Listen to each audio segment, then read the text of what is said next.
अब रेक्टिफायर की detail theory के बाद हम हाफ वेव रेक्टिफायर और फुल वेव रेक्टिफायर की डिफरेंस के बारे में स्टडी करेंगे।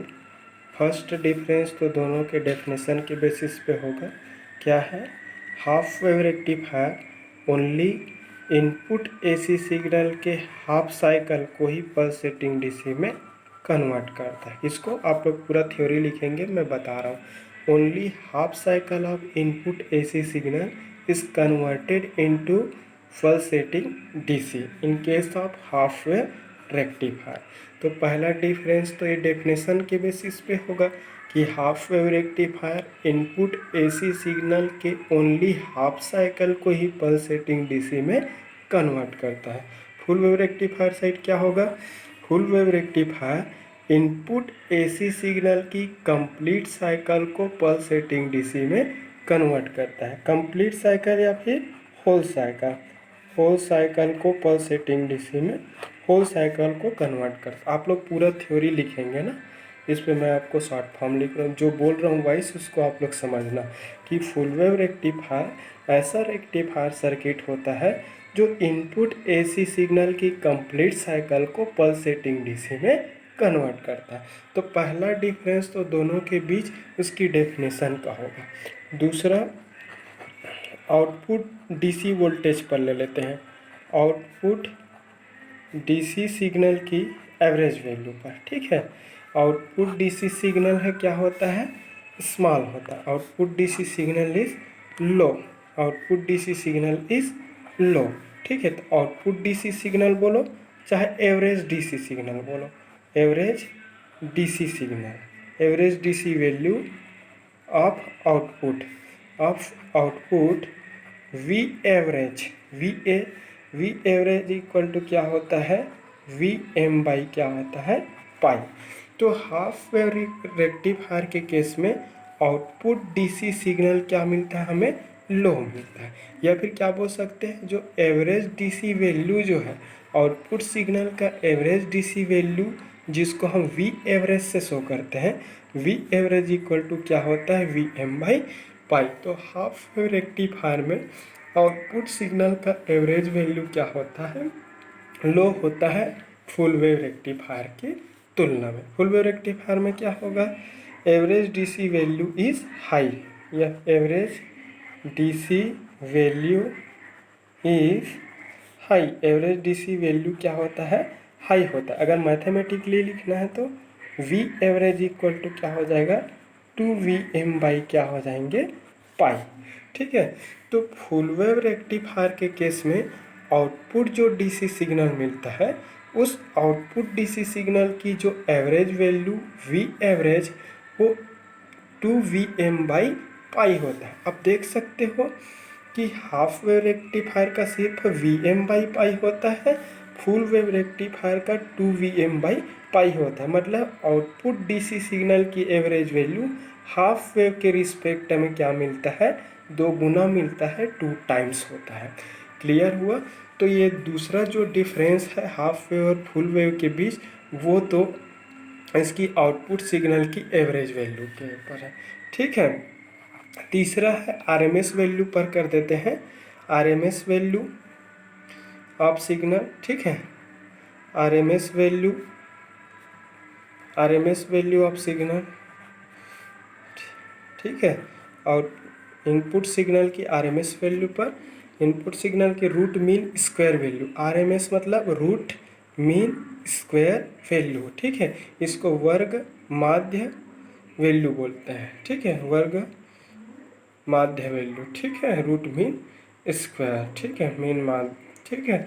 तो आरएमएस वैल्यू, तो V R M S equal to होता है वी एम बाई 2 होता है। हाफ वेव रेक्टिफायर के केस में वी एम बाई 2 है, वो वी आर एम एस होता है। इसका मतलब क्या हुआ? वी एम जो है वोल्टेज सिग्नल की क्या है? मैक्सिमम एम्पलीट्यूड है, पीक एम्पलीट्यूड है। तो पीक एम्पलीट्यूड डिवाइडेड बाय 2, मतलब इसको अगर मैथमेटिकली देखा जाए तो पीक एम्पलीट्यूड का 50% हमें आरएमएस वैल्यू के फॉर्म में प्राप्त होता है। तो सिग्नल का जो आरएमएस वैल्यू होता है वो क्या होता है?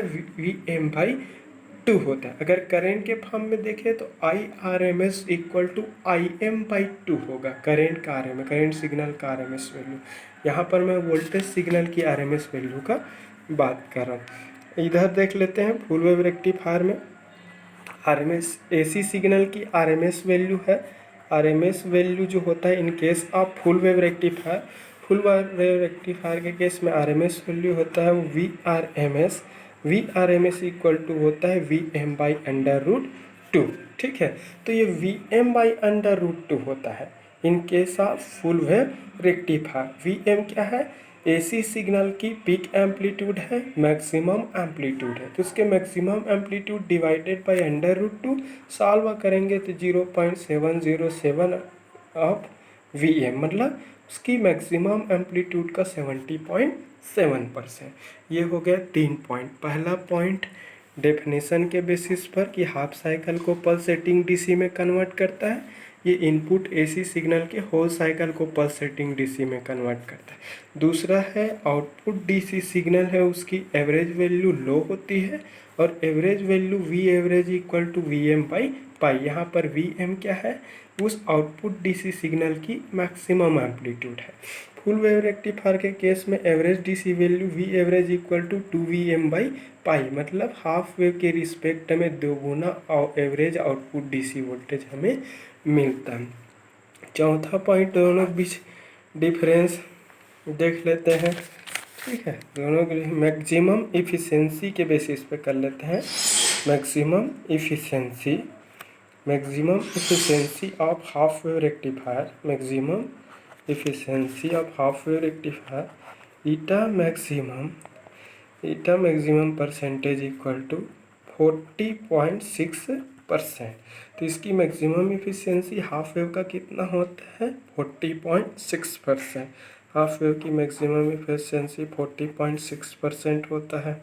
वैसे ही देख लेते हैं इधर maximum efficiency of full wave rectifier eta maximum percentage equal to 81.2% होता है। ठीक है, तो फुल वेव रेक्टिफायर की मैक्सिमम इफिशिएंसी 81.2। अगर थियोरेटिकली बोला जाए तो इसका मतलब क्या हुआ कि full wave rectifier input AC signal के 81.2% को पल्सेटिंग DC में कन्वर्ट करता है।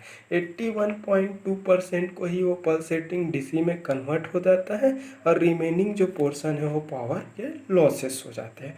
तो हाफ वेव का इफिशिएंसी 40.6% होता है, मैक्सिमम बोल रहा हूँ, मतलब इससे ज़्यादा नहीं होगा।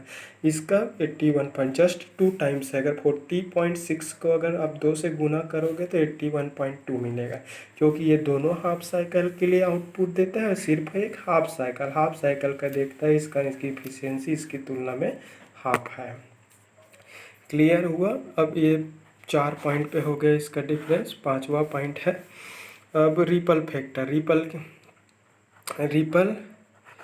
Ripple factor is high. Ripple factor is high. ठीक है, इसमें हाफ वेव रेक्टिफायर में रिपल फैक्टर की वैल्यू क्या होता है? हाई होता है। इसकी वैल्यू क्या होता है? 1.21 होता है। ठीक है, रिपल फैक्टर 1.21 होता है in case of half wave rectifier. तो रिपल फैक्टर कब हाई होगा? जब आउटपुट सिग्नल में रिपल की मात्रा ज़्यादा होगा। रिपल किसके कारण होता है? अनवांटेड AC के कारण। अगर अनवांटेड AC के कारण उसमें रिपल की वैल्यू ज़्यादा होगा तो क्या होगा? Ripple factor is high. Ripple factor क्या होता है? उसमें हाई होता है। In case of half wave rectifier कितना होता है? याद रखेंगे 1.21। तो 1.21 होता है ripple factor. Ripple factor is high 1.21 होता है। फुल वेव का रिपल फैक्टर क्या होता है? लो। किससे लो होता है? हाफ वेव से लो होता है। Ripple factor is low as compare to half wave. Ripple factor is low as compared to half wave rectifier. Gamma से शो करते हैं, इक्वल टू क्या होता है? 0.405। ठीक है, ये होता है, देख लेंगे। ठीक है, इतना जान लो कि इसमें हाई होता है, इसमें ज़्यादा रिपल्स प्रेजेंट होता है, ज़्यादा फ्लक्चुएशंस रहता है, ज़्यादा अमाउंट में एसी, ज़्यादा अमाउंट में एसी प्रेजेंट होने के कारण डीसी की वैल्यू कम, डीसी की वैल्यू कम होने से डीसी पावर कम, डीसी पावर कम होने से इसकी एफिशिएंसी कम। ठीक है, इस टाइप का रहता है। तो फुल वेव में रिपल की मात्रा कम होती है। अगला चीज़, अगला डिफरेंस है रिपल फैक्टर की बात हो गई, efficiency, RMS value, average value, losses. ठीक है, लॉसेस इज हाई, जिसकी एफिशिएंसी लो होती है उसमें लॉसेस क्या होता है, पावर की लॉसेस क्या होता है, ज़्यादा होता है। तो हाफ वेव रेक्टिफायर में पावर की जो लॉसेस होती है वो क्या होती है, लो होती है। फुल वेव रेक्टिफायर में losses is low, losses is low as compared to half wave rectifier. ठीक है, फुल वेव रेक्टिफायर में लॉसेस क्या होता है, फुल वेव रेक्टिफायर में लॉसेस है वो क्या होता है, कम होता है, किसकी तुलना में, हाफ वेव रेक्टिफायर। तो losses is low as compare to half wave rectifier, losses is high as compare to full wave rectifier कम। ठीक है, full half wave rectifier only एक ही टाइप का, ओनली वन टाइप का होता है। ठीक है, ओनली एक ही टाइप है जो कि हाफ वेव रेक्टिफायर ही है। अगर फुल वेव रेक्टिफायर क्या होता है, टू टाइप्स का होता है, टू टू टाइप्स का होता है। टू टाइप्स में क्या क्या देखा, एक centre tapped full wave rectifier और दूसरा क्या बताया, bridge type full wave rectifier. A centre tapped full wave rectifier, a bridge type full wave rectifier. तो फुल वेव रेक्टिफायर दो टाइप का होता है, हाफ रेक्टिफायर क्या होता है, ओनली एक ही टाइप का होता है। आठवां पॉइंट डिफरेंस क्या हो जाएगा, only one diode is required, only one diode is required, only one diode is required, only one diode is required. एक ही डायोड की आवश्यकता होती है, किसमें, हाफ वेव में। हाफ वेव में आप देखे होंगे सर्किट डिस्क्रिप्शन दिया हूँ, तो ओनली एक ही डायोड की आवश्यकता होती है। इसमें two or more than two. ठीक है, दो या फिर दो से अधिक, तो दो या फिर दो से अधिक डायोड्स की आवश्यकता होती है। ठीक है, दो या फिर दो से अधिक डायोड की आवश्यकता होती है, किसमें, फुल वेव रेक्टिफायर। तो आप लोग, मैं शॉर्टकट लिख दे रहा हूँ, आप लोग पूरा सेंटेंस को पूरा जमाएंगे। क्लियर हुआ, तो बिल्कुल कमजोरी नहीं करना है, ऐसा नहीं कि जितना लिखा हूँ उतना ही आप लिखेंगे। ठीक है, हाफ वेव रेक्टिफायर और डिफरेंस लिख देते हैं। अगला नेक्स्ट, ये फुल वेव रेक्टिफायर सेक्शन है। ठीक है, हाफ वेव रेक्टिफायर क्या होता है, easy to design, easy to design. Half wave rectifier को डिज़ाइन करना क्या है, आसान होता है। हाफ वेव रेक्टिफायर को इजी टू डिज़ाइन 9 नंबर का पॉइंट है। और ये क्या होता है 9 नंबर का, ये क्या है, थोड़ा सा कॉम्प्लेक्स है, ये क्या है, कॉम्प्लेक्स है एज कंपेयर टू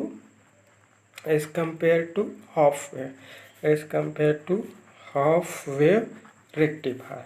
तो हाफ वेव रेक्टिफायर के रिस्पेक्ट में क्या होता है, ये थोड़ा कॉम्प्लेक्स होता है। क्या होता है, थोड़ा कॉम्प्लेक्स। हाफ वेव रेक्टिफायर की तुलना में फुल वेव रेक्टिफायर कॉम्प्लेक्स होता है। ठीक है, इस हाफ वेव रेक्टिफायर डिज़ाइन करना आसान है। 10वां पॉइंट क्या होता है, चीपर। हाफ वेव रेक्टिफायर क्या है, चीपर है।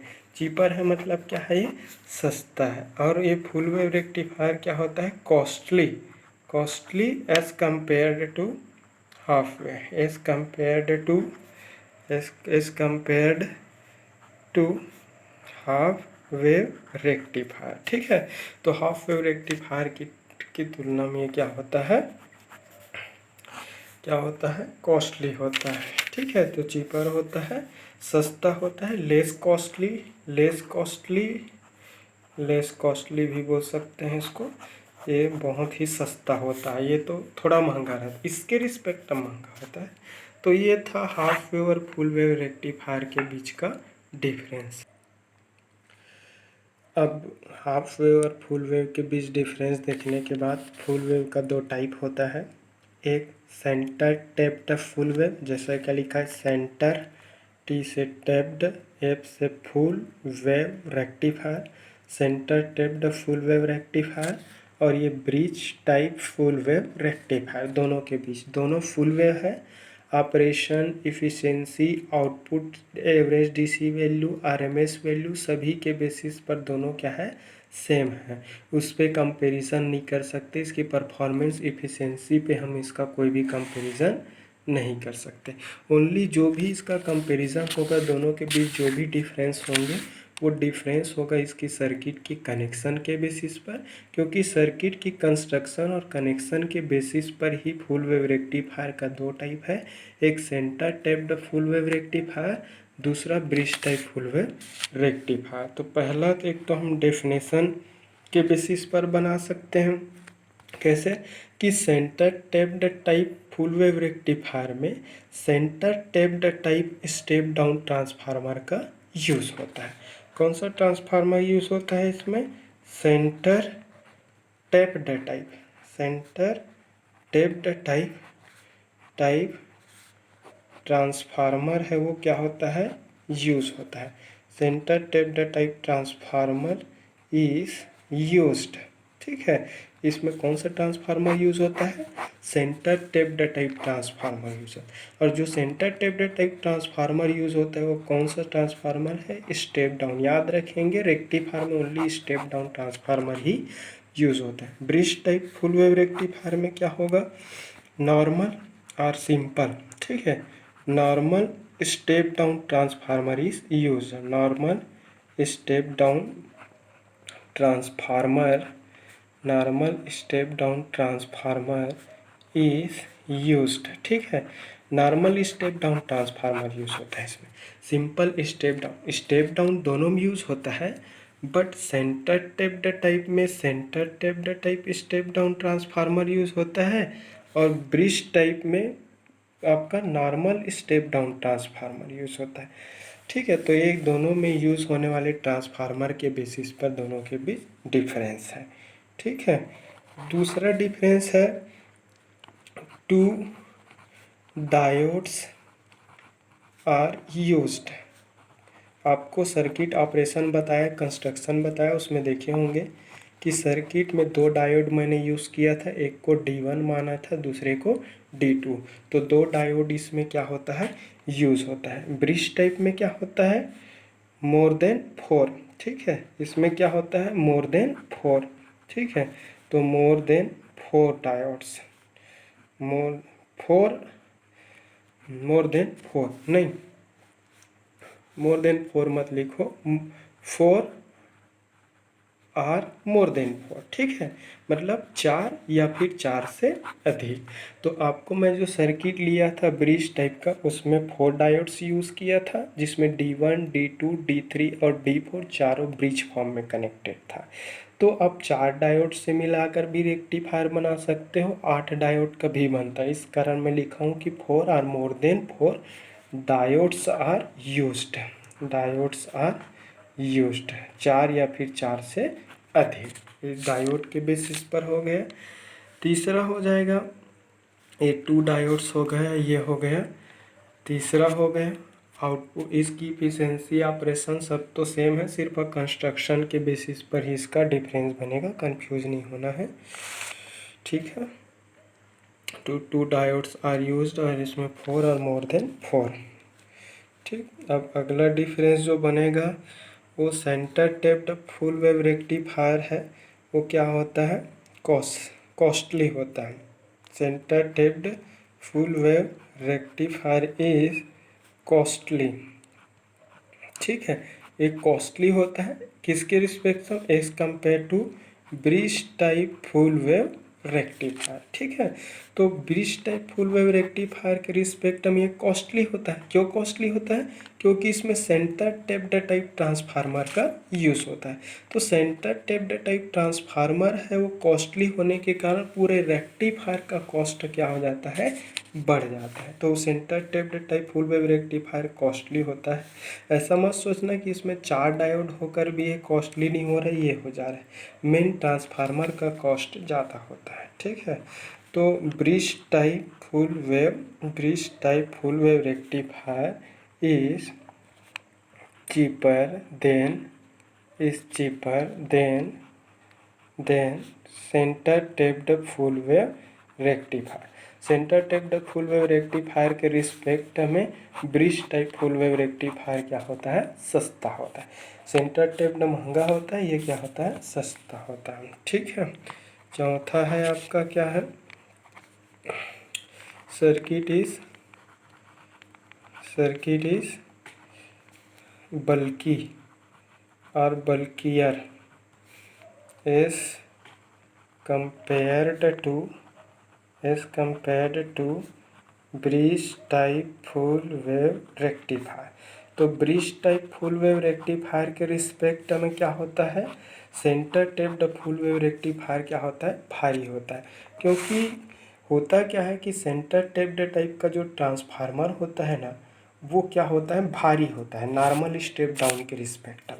इस कारण इसका सर्किट है वो क्या हो जाता है, कंप्लीट भारी हो जाता है। अगला इधर क्या हो जाएगा, full wave side, bridge type side क्या होता है, लाइटर। ठीक है, हल्का होता है। ठीक है, लाइटर देन, ठीक है, centre tapped full wave rectifier. तो centre tapped full wave rectifier के रिस्पेक्ट में क्या होता है, ब्रिज टाइप है वो क्या होता है, हल्का होता है। ये हल्का होता है, ये भारी। भारी क्यों हुआ, क्योंकि ट्रांसफार्मर भारी होता है, यहाँ normal step down transformer use होता है, इस कारण ये हल्का होता है। पांचवा, ठीक है, पांचवा डिफरेंस है कि centre tapped type full wave rectifier जो होता है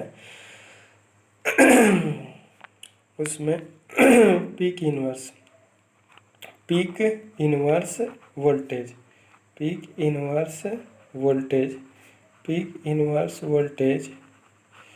P I V equal to क्या होता है, 2 वोल्ट होता है, 2 वोल्ट। तो क्या होता है, पीक इनवर्स वोल्टेज। पीक मतलब मैक्सिमम होता है, इनवर्स मतलब यहाँ पर क्या बोल सकते हैं, रिवर्स बोल सकते हैं। वोल्टेज मतलब वोल्टेज, तो क्या है, हाई रिवर्स वोल्टेज बोल सकते हैं। तो peak inverse voltage PIV equal to 2 VM क्या है, maximum amplitude of input signal.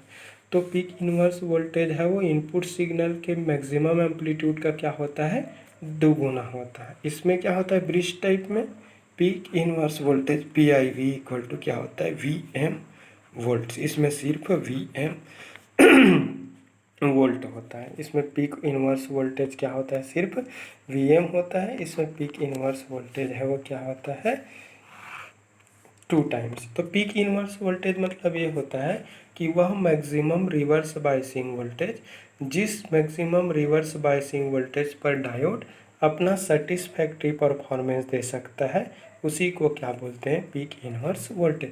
तो ये left hand side centre tapped full wave rectifier है, और ये राइट हैंड साइड वाला सेक्शन है bridge type full wave rectifier.